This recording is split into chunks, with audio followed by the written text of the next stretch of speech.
দেশের অভ্যন্তরীণ বিষয়ে কোনো বিদেশি হস্তক্ষেপ মেনে নেবে না বিএনপি বলেছেন বিএনপির স্থায়ী কমিটির সদস্য আমির খসরু মাহমুদ চৌধুরী। বৃহস্পতিবার রাজধানীর বনানীতে এক গোলটেবিল বৈঠকে এসব কথা বলেন তিনি। আমির খসরু বলেন, সবার অংশগ্রহণে অন্তর্ভুক্তিমূলক রাজনৈতিক কাঠামো তৈরি করতে চায় বিএনপি।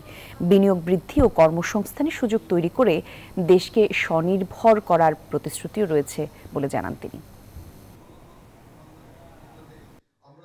পরস্পর সম্মানবোধ, পরস্পর স্বার্থ সংরক্ষণ, বাংলাদেশের অভ্যন্তরীণ বিষয়ে কারো হস্তক্ষেপ চলবে না, and Jio autonomy, strategic autonomy.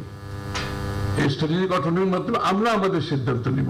আমার ভূতাত্ত্বিক যে বলতে গেলে আমার যে সিদ্ধান্ত নিব। এক্সট্রিম মশার কয়েল প্ল্যান্ট ফাইবার দিয়ে তৈরি, তাই সহজে ভাঙে না, সুগন্ধিযুক্ত ও নিরবিচ্ছিন্নভাবে জ্বলে। ডেঙ্গু, চিকুনগুনিয়া বাহি সহ যে কোনো মশার বিরুদ্ধে দেয় এক্সট্রিম সুরক্ষা।